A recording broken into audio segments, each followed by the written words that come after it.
37वां बाब। यूसुफ और उसके भाई। और याकूब मुल्क कनान में रहता था, जहां उसका बाप मुसाफिर की तरह रहा था। याकूब की नस्ल का हाल ये है कि यूसुफ 17 बरस की उम्र में अपने भाइयों के साथ भेड़ बकरियां चराया करता था। ये लड़का अपने बाप की बीवियों बिल्हा और जिल्फा के बेटों के साथ रहता था, और वो उनके बुरे कामों की खबर बाप तक पहुंचा देता था। और इसराइल यूसुफ को अपने सब बेटों से ज्यादा प्यार करता था, क्योंकि वो उसके बुढ़ापे का बेटा था, और उसने उसे एक बूकलमून कबाब ही बनवा दी। और उसके भाइयों ने देखा कि उनका बाप उसके सब भाइयों से ज्यादा उसी को प्यार करता है, सो वो उससे बुग़्ज़ रखने लगे और ठीक तौर से बात भी नहीं करते थे। और यूसुफ ने एक ख्वाब देखा, जिसे उसने अपने भाइयों को बताया, तो वो उससे और भी बुग़्ज़ रखने लगे। और उसने उनसे कहा, जरा वो ख्वाब तो सुनो जो मैंने देखा है। हम खेत में पूले बांधते थे, और क्या देखता हूं कि मेरा पूला उठा और सीधा खड़ा हो गया, और तुम्हारे पूलों ने मेरे पूले को चारों तरफ से घेर लिया और उसे सिजदा किया। तब उसके भाइयों ने उससे कहा कि क्या तू सचमुच हम पर सल्तनत करेगा, या हम पर तेरा तसल्लुत होगा? और उन्होंने उसके ख्वाबों और उसकी बातों के सबब से उससे और भी ज्यादा बुग़्ज़ रखा। फिर उसने दूसरा ख्वाब देखा और अपने भाइयों को बताया। उसने कहा, देखो, मुझे एक और ख्वाब दिखाई दिया है कि सूरज और चांद और 11 सितारों ने मुझे सिजदा किया। और उसने इसे अपने बाप और भाइयों दोनों को बताया। तब उसके बाप ने उसे डांटा और कहा कि ये ख्वाब क्या है जो तूने देखा है? क्या मैं और तेरी माँ और तेरे भाई सचमुच तेरे आगे जमीन पर झुककर तुझे सिजदा करेंगे? और उसके भाइयों को उससे हसद हो गया, लेकिन उसके बाप ने ये बात याद रखी। यूसुफ बेचा जाता और मिस्र को ले जाया जाता है।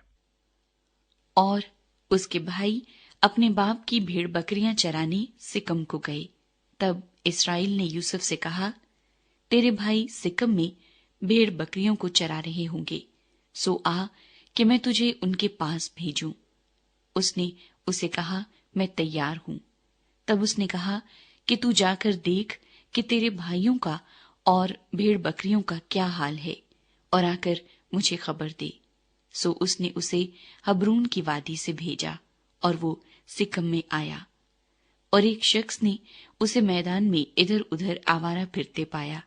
ये देखकर उस शख्स ने उससे पूछा कि तू क्या ढूंढता है?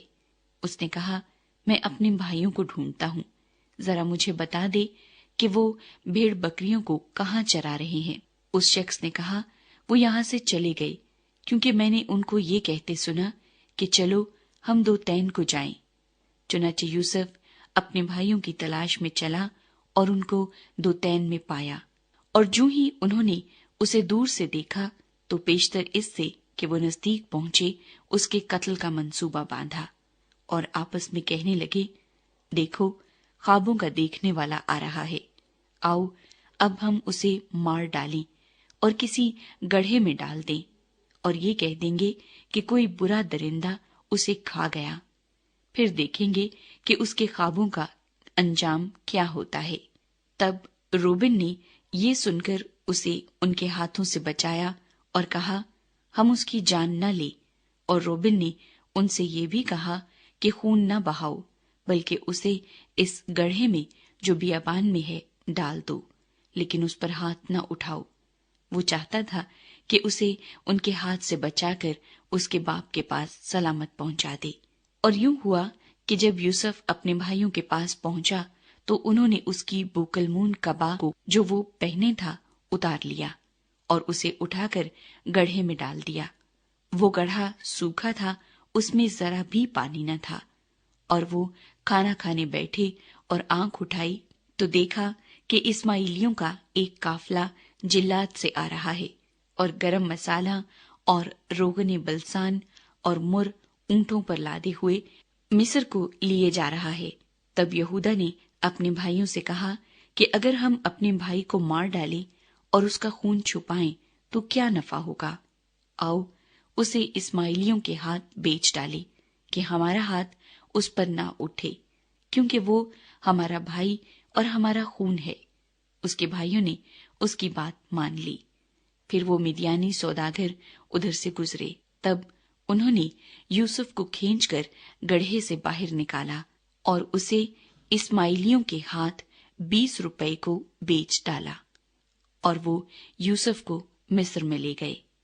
جب روبن گڑھے پر لوٹ کر آیا اور دیکھا کہ یوسف اس میں نہیں ہے تو اپنا پیرہن چاک کیا اور اپنے بھائیوں کے پاس الٹا پھرا اور کہنے لگا کہ لڑکا تو وہاں نہیں ہے، اب میں کہاں جاؤں؟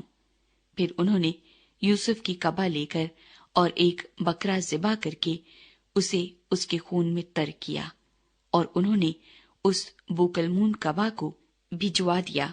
سو وہ اسے ان کے باپ کے پاس لے آئے اور کہا کہ ہم کو یہ چیز پڑی ملی، اب تو پہچان کہ یہ تیرے بیٹے کی کبا ہے یا نہیں۔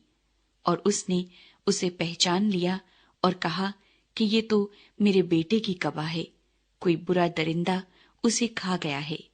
یوسف بے شک پھاڑا گیا۔ تب یعقوب نے اپنا پیرہن چاک کیا اور ٹاٹ اپنی کمر سے لپیٹا، اور بہت دنوں تک اپنے بیٹے کے لیے ماتم کرتا رہا۔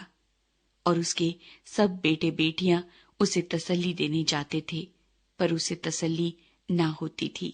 وہ یہی کہتا رہا کہ میں تو ماتم ہی کرتا ہوا قبر میں اپنے بیٹے سے جا ملوں گا۔ سو اس کا باپ اس کے لیے روتا رہا۔ اور مدیانیوں نے اسے مصر میں پوتیفار کی ہاتھ، جو فرعون کا ایک حاکم اور جلوداروں کا سردار تھا، بیچا۔